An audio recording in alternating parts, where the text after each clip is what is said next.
저는 경기도 안성시에서 올라온 23살 최시아라고 합니다. 이렇게 큰 무대는 처음이어서 많이 부족할 수 있는데 예쁘게 봐주시면 감사하겠습니다. 먼저 제가 오늘 말씀드릴 주제는 바로 왜입니다. 제가 왜 이 자리에 나오게 되었는지, 그리고 왜 2030이 윤석열 대통령님을 지지하는지 말씀드리고자 합니다. 처음 계엄령이 터졌을 때 놀라신 분과 아무렇지 않으신 분이 있으셨을 거예요. 근데 저는 놀란 입장이었습니다. 제가 22 대선 이후로 제 살기에만 바쁘고 정치에 관심을 끄고 살다 보니 왜 갑자기 계엄을 하신 거지? 왜 민주당에 먹잇감을 주신 걸까? 의결이 해제될 것임에 왜 하셨을까? 여기서 중요했던 점이 바로 왜였습니다. 그래서 저는 왜 계엄령을 하셨는지 찾아보기 시작했습니다. 찾아보니 그들이 22번 탄핵을 남발하고 국가 예산을 마음대로 감소시키고 또한 감처법까지 폐지를 하는 것을 보고 이래서 계엄령을 하신 거구나 알게 되었습니다. 또 그렇게 계엄령이 왜 하는지 이유를 알게 되었는데 이제 언론에서는 그렇게 무능하다고 프레임을 씌우더니 야당에서는 협조하지 않는다는 이유로 민주주의 속 탄핵이라는 제도를 악용한 것을 보고 많이 화가 났습니다. 저는 세월호 때부터 정치적으로 감정으로 정치하는 민주당을 싫어했고 거짓 선동을 일삼는 민주당을 싫어했지만 작금의 나라의 상황이 정말 뒤집어지기 일보 직전이었음을 알게 되었습니다. 인터넷에서는 언론에서는 역시나 장갑차니 총칼이니 온갖 가짜뉴스를 퍼뜨렸고 사람들은 사실이 아닌 것들을 믿으면서 그것들 왜 계엄을 했는지에는 아무도 관심이 없었습니다. 하물며 제 지인들이 탄핵 찬성 시위에 나가는 모습을 보고 이건 아니다 싶어서 저도 나서야겠다는 마음이 들었습니다. 그래서 탄핵을 반대하는 집회가 있는지 찾아보게 되었고 부끄럽지만 광화문 집회의 존재를 이때 처음으로 알게 되었습니다. 그렇게 혼자 여기까지 오게 12월 달에 혼자서 광화문 집회를 향했는데 이 날이 저에게 터닝포인트가 되었습니다. 이유는 지금의 모습과 달리 그때 정말 저의 또래가 한 명도 없었습니다. 6070, 80 어르신들이 정말 과장을 보태서 99%였습니다. 그 모습을 보자마자 저는 순간 공포심이 들었습니다. 이 10년, 20년 뒤에 이 분들이 가시면 우리나라는 어떻게 되는 거지? 우리나라는 이제 누가 지켜야 되는 거지? 가장 인구수가 많은 4050은 보이지 않았고 2030은 전부 다 무관심에 있는 상황 속에서 이 나라의 위기감이 더욱더 절실히 느꼈습니다. 그래서 저는 교회를 다니기 때문에 혼자 광화문 집회에서 기도를 하게 되었습니다. 이 나라를 지켜달라고 그리고 제발 젊은 사람들이 더욱더 깨어나게 해달라고 기도를 하는데 정말 애국심이라고 찾아볼 수 없었던 저에게서 눈물이 나오기 시작했습니다.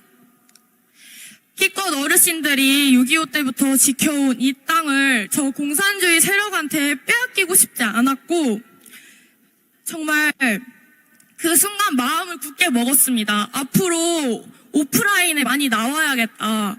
20대 여성 별로 없는데 이 20대 여자들은 전부 탄핵 찬성 시위에 있다는 그 고정관념, 그 프레임을 깨부수고 싶었습니다. 감사합니다.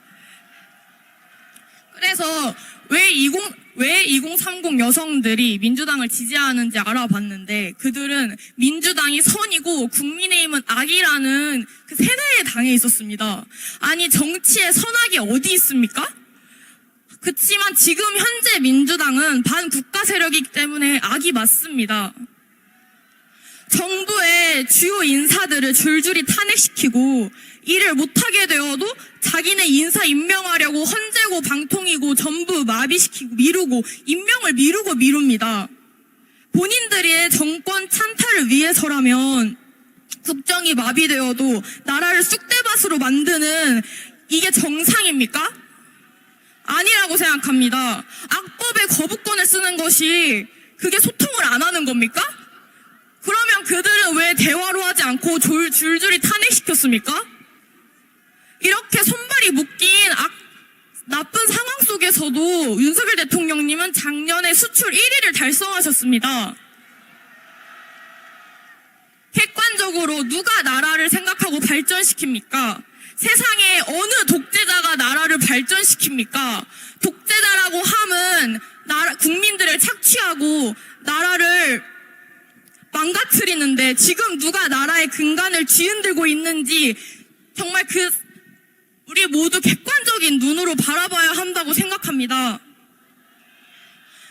윤석열 대통령님께서 왜 방송국이 아닌 선관위를 터셨는지, 왜 본인이 당선된 선거를 자꾸 파헤치려고 하시는지, 왜 사형 또는 무기징역인데도 계엄령을 내리신 이유가 무엇인지, 그것도 실탄 없이 200여 명밖에 안 되는 병력으로요.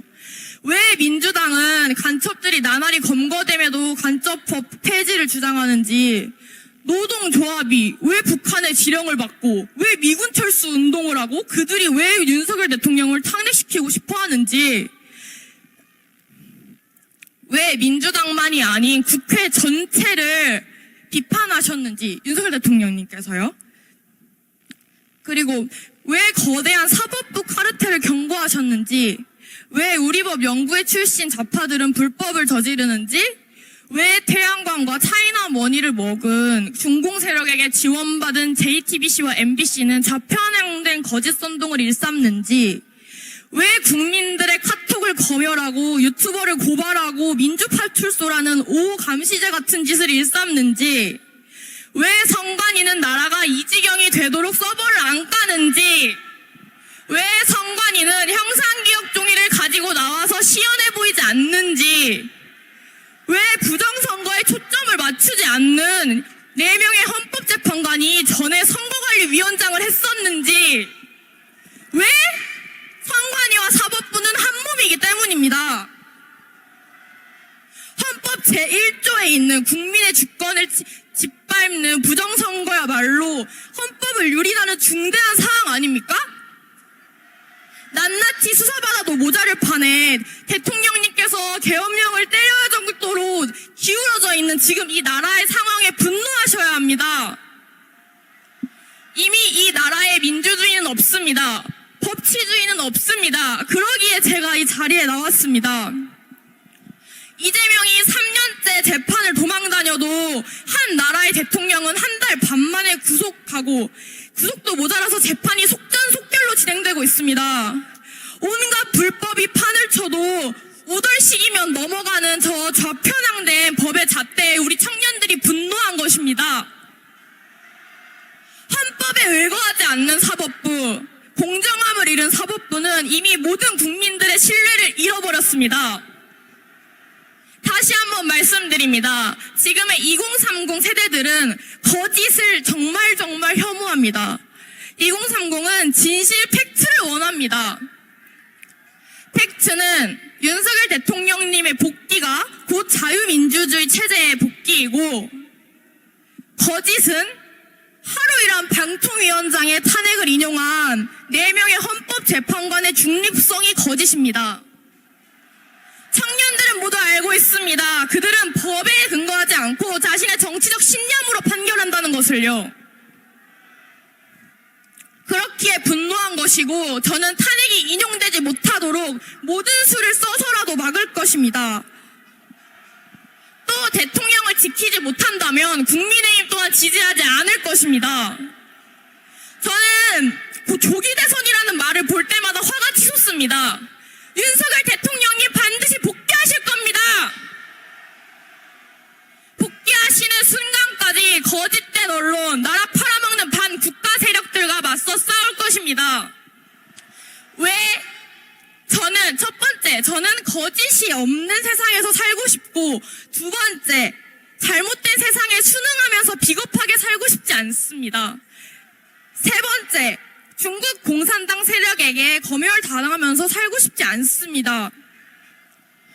어르신들이 6.25 때부터 지켜낸 자유 대한민국을 이제는 우리 2030이 지켜내야 할 때입니다. 왜? 우리는 자유의 소중함을 아는 사람들입니다. 왜? 자유는 한 번 빼앗기면 절대 돌아오지 않습니다. 왜? 자유는 공짜가 아닙니다. 윤석열 대통령님께서는 우리에게 기회를 주셨습니다. 계몽령을 통해서 지금 국가의 최대 전복 위기임을 알려주셨습니다. 우리는 최대 전쟁을 하고 있고 하루하루 전쟁을 치르고 있습니다. 전쟁에서 이기는 법은 상대의 급소를 치는 것입니다. 적의 급소를 알고 적들이 제일 발작하는 곳을 우리는 공격해야 합니다. 첫 번째, 부정선거. 선관위의 부정부패, 감사 거부, 증거 보존 신청을 기각하는 등 형사기억종이라는 거짓말, 이 것들을 계속해서 우리는 아직 깨어있지 않은 사람들에게 알려야 합니다. 두 번째, 여론입니다.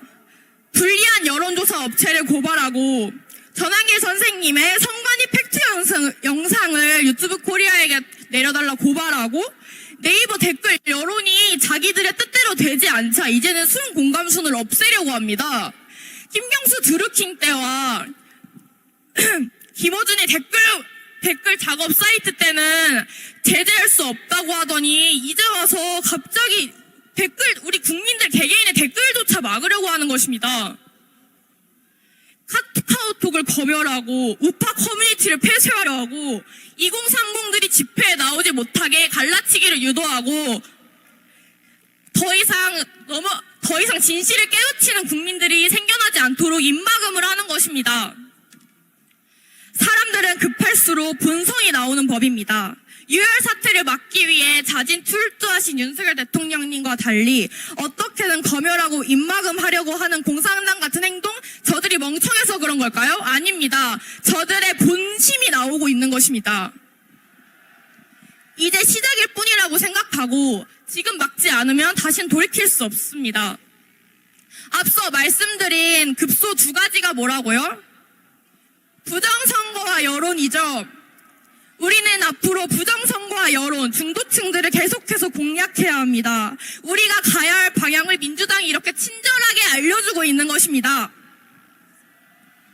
급소를 정확하게 찔러서 우리들이 반드시 승리할 것입니다. 결국 우리는 승리할 것입니다. 왜? 우리가 진실입니다. 왜? 거짓은 진실을 이길 수 없습니다. 절대 이길 수 없습니다. 이는 곧 진리입니다. 그렇게 다들 많이 지치시고 힘들지라도 정말 승리 하나만을 바라보고 앞으로 나아가셨으면 좋겠습니다. 마지막으로 윤석열 대통령님께 짧은 한마디 하겠습니다. 윤석열 대통령님!